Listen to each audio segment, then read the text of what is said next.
Fourth year ako, ma'am. Palagi kitang pinapanood pati mga tips mo. Ngayon, LPT na ako, September passer. From Sir Gabriel. Hi teachers! Hi future LPTs! Kumusta? Kumusta? Again, congratulations po sa lahat ng mga nagpasko at ng New Year na LPT na. At ngayon, ano na yung mga pinaghahandaan ninyo? May mga mag-a-abroad ba? Mga magtatry mag-apply sa private? O kaya mag-a-apply na sa DepEd? Ayan, walang imposible.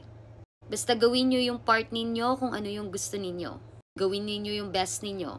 Lagi kong sinasabi, kailangan may plan A, plan B, kung maaari hanggang plan Z. Para kung hindi nyo man makuha yung isang plan ninyo, may extra kayo.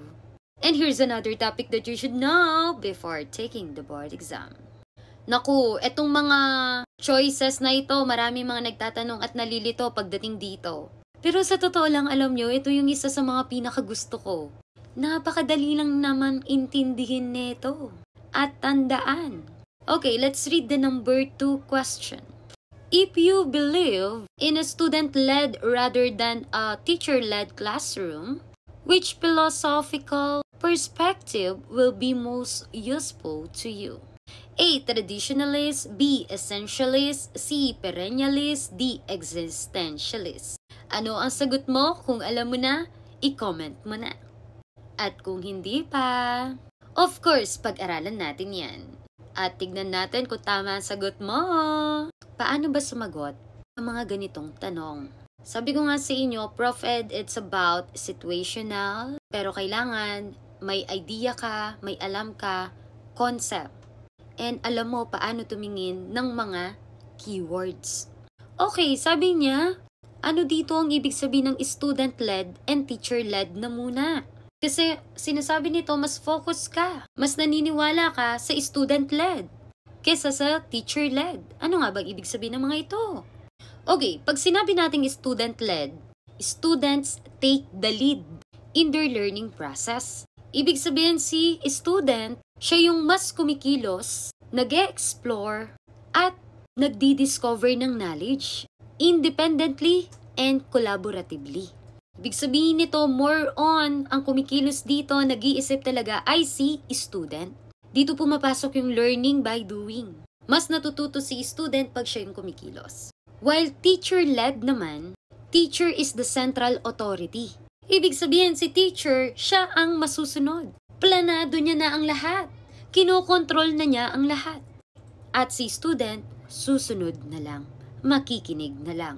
At dito pumapasok yung direct instruction. So, dahil nalaman na natin what is the difference of student-led and teacher-led, at mas naniniwala ka sa student-led, ano kaya ang philosophical perspective mo? A. Traditionalist. Anong ibig sabihin nito?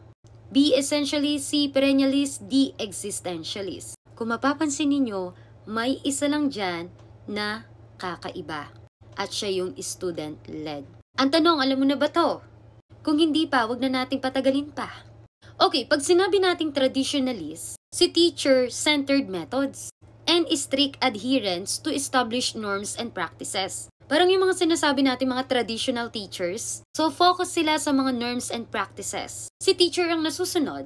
So this is a teacher-led o student-led? Kapag nagkamali ka ba dyan? Yes, that is a teacher-led. Letter B, essentialists, emphasize a teacher-led. Teacher-led na naman. Kasi prioritizing essential skills and knowledge over student choice. Ibig sabihin, hindi kasi si student ang masusunod sa mga lesson, sa gustong malaman ni student. Kumbaga, may sasabihin na si teacher.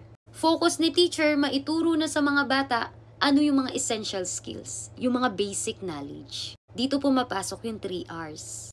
And letter C, perennialist.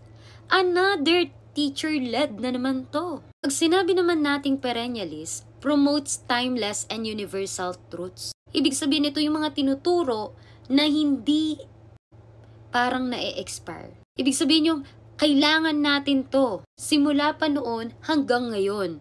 At kahit sa future natin, yun yung ibig sabihin ng universal truths. Na mga itinuro ngayon na hanggang ngayon, kailangan natin at kahit sa future. Pero hindi ko yung sinasabi na dahil ba teacher-led ay hindi na maganda. Nag-uusapan lang natin ng teacher-led and student-led dito. Charis. And next, existentialist. Ito naman, ine-emphasize niya yung individuality, freedom, and personal responsibility. So, hinahayaan niya si student ano yung pagkakaiba nila, makilala niya yung sarili niya, may freedom sila, alam nila sa bawat isa kung ano yung responsibility nila.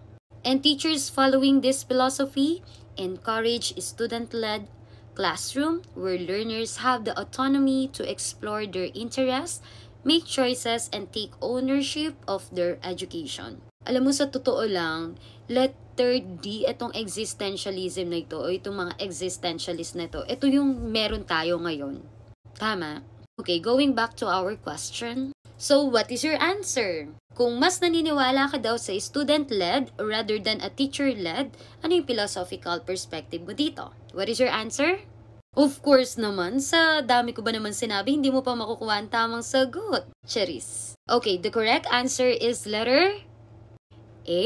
Hindi po. Kasi ang A, B, and C, mga teacher-led yan. That's why the correct answer is letter D, existentialist. Again, the correct answer po is existentialist because existentialist is a student-led. At yun lamang po. Maraming salamat po.